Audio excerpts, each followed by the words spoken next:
দর্শক আসসালামু আলাইকুম।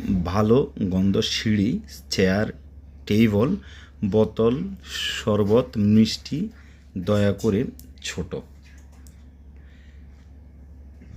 এই যে কথাগুলো আমরা বলেছি, যেমন হচ্ছে তুমি খুব ভালো লোক, এটা গন্ধ করে, সিঁড়ি কোথায়, একটি চেয়ার এখানে পাঠাও, টেবিলের উপর রাখো, পানির বোতলটি কোথায়, আমি শরবত খেতে চাচ্ছি, মিষ্টির দোকান কোথায়, দয়া করে তুমি আমাকে একটু সহযোগিতা করো, এটা অনেক বেশি ছোট, সে আমার ছোট ভাই। দর্শক, এখন আপনার কাছে প্রশ্ন, যে শব্দগুলো আমি বলেছি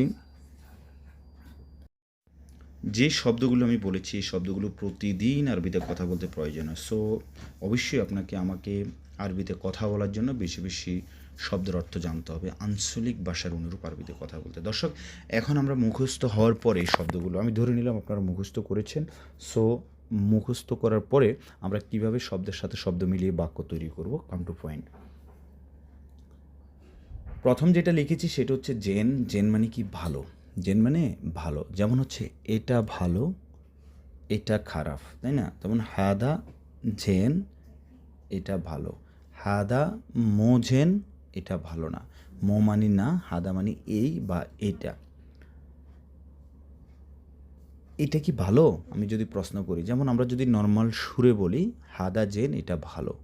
আচ্ছা, ভালোর কিন্তু এখানে আরও অনেকগুলো শব্দ আছে। মিয়া মিয়া মানে ভালো, কয়েস মানে ভালো, মমতাজ মানে ভালো, আহসান মানে ভালো, জেন মানে ভালো। ঠিক আছে? তো আমি যেটা বলতে চেয়েছি, যদি যেমন আমরা প্রশ্ন কীভাবে করবো আরবিতে হাবোধক বাক্যটাকে কথার শেষে ধাক্কা দিলে সেটি প্রশ্নবোধক বাক্যে রূপান্তরিত হয়ে যাবে। সো হাদা জেন, এটা ভালো। ঠিক আছে? হাদা জেন, এটা কি ভালো? এরপর যেই শব্দটি লিখেছি রেহা। রেহা মানে কি? গন্ধ। রেহা মানে কি? গন্ধ।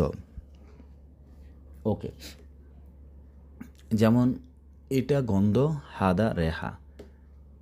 যেমন গন্ধটি ভালো না, তাহলে কি বলবেন? জেন মানে ভালো, লা জেন বা মো জেন। মো মানে কি? না। মো জেন, ভালো না। মো মানে না, জেন মানে ভালো। মো কয়েস, ভালো না। তো এখন আমি যদি বলি হাদা মো জেন, এটা ভালো না।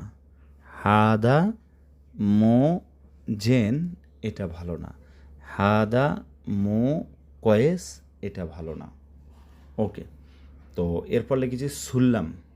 সুল্লাম মানে হচ্ছে সিঁড়ি। সুল্লাম মানে কি? সিঁড়ি। যেমন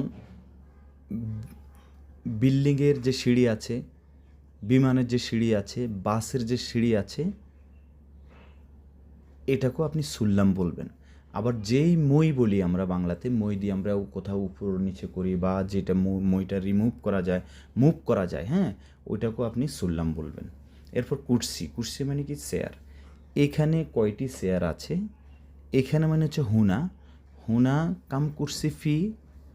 হুনা হুনা কাম কুর্সি ফি। হুনা কাম কুর্সি ফি, এখানে কয়টা চেয়ার আছে? তো এখন আমি যদি বলি হুনা, হুনা মানে এখানে, হুনা ফি তালাতা কুর্সি। হুনা ফি তালাতা কুর্সি। হুনা মানে এখানে আছে 3টি চেয়ার। হুনা ফি তালাতা কুর্সি, এখানে 3টি চেয়ার আছে। আচ্ছা, এরপর হচ্ছে তাওলা। তাওলা মানে কি? টেবিল। কারুয়া মানে বোতল, আসির মানে শরবত, হালুয়া মিষ্টি, মিন ফাদলিক দয়া করে, সগির ছোট। বাকি শব্দ দিয়ে নিজে নিজে বাক্য তৈরি